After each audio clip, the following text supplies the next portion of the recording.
The world of armored warfare, a world of steel beasts, roaring engines, and the clash of innovation and necessity.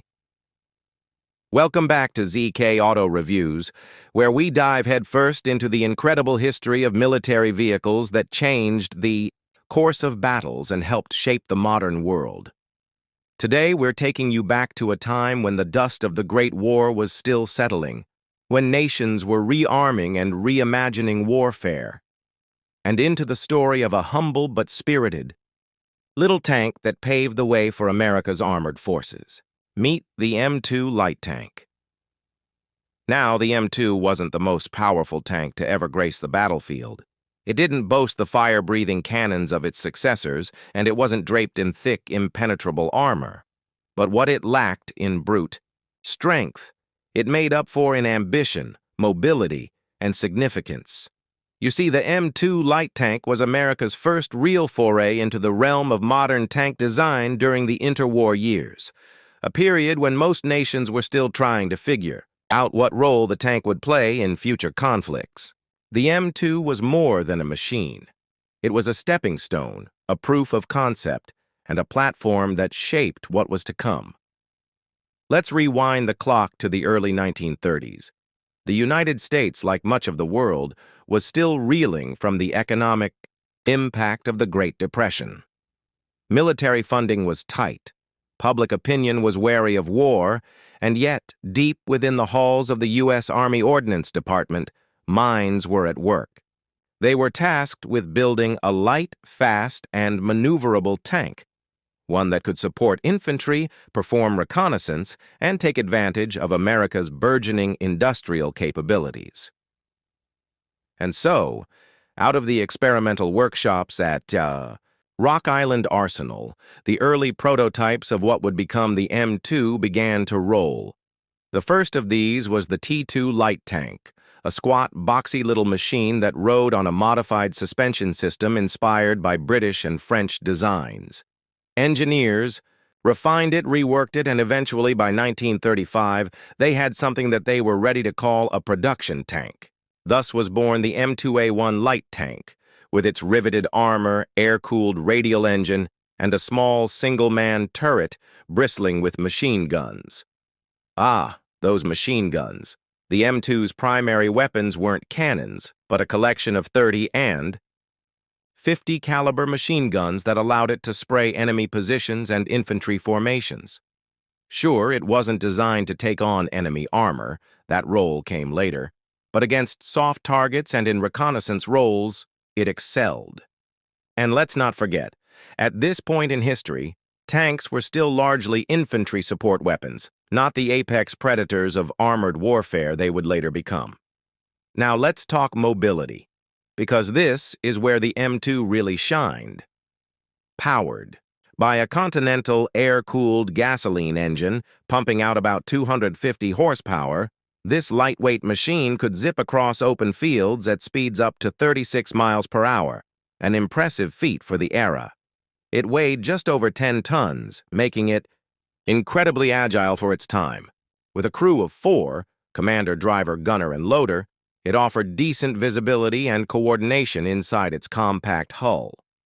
Its suspension system was a particularly interesting element, a vertical volute spring setup that provided relatively smooth travel over rough terrain. The M2's tracks were narrow but durable, and its ground pressure was low enough to allow it to traverse soft soil without bogging down. All of this meant that the M2 was quick, light on its feet, and able to go places heavier tanks simply couldn't.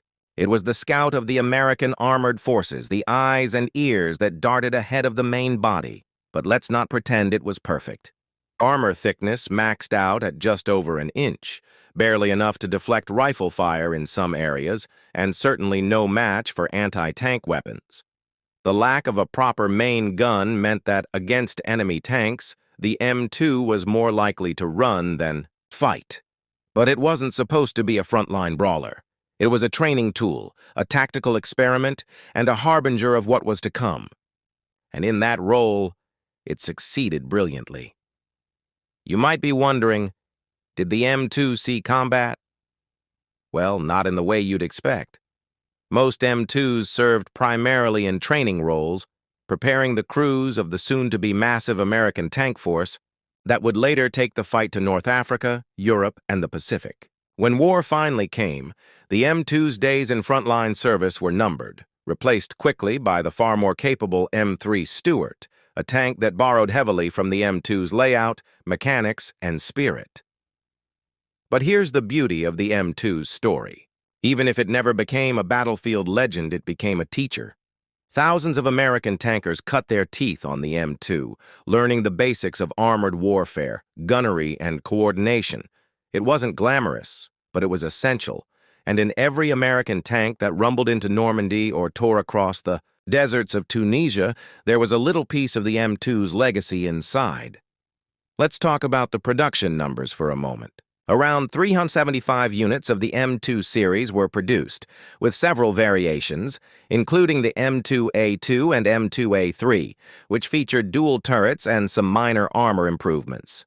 These variants helped refine the tank's design and tested concepts that would later be fully realized in combat machines.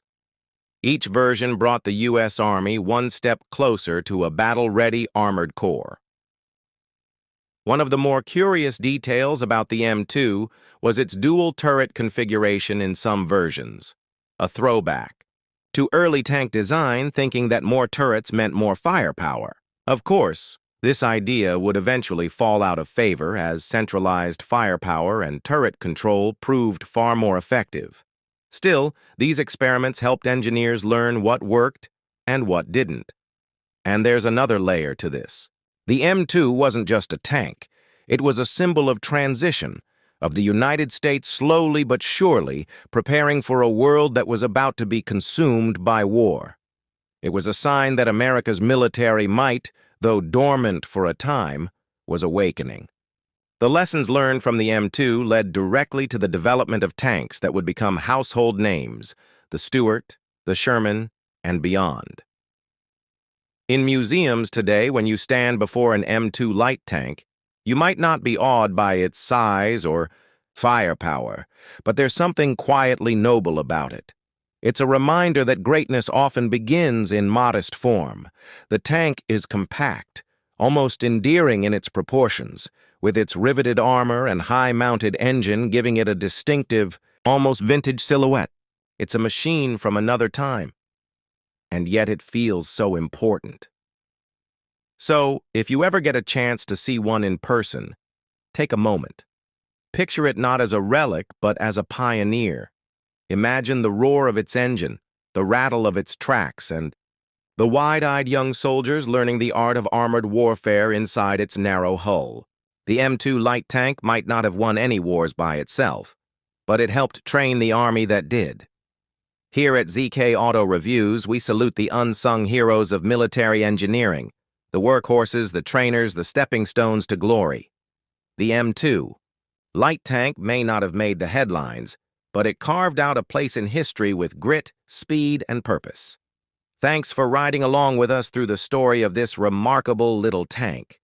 If you enjoyed the journey, be sure to like this video, leave a comment with your thoughts or memories of the M2, and don't forget to subscribe to ZK Auto Reviews for more deep dives into the world of military marvels. We've got plenty more, steel giants to explore, and trust me, you won't want to miss them.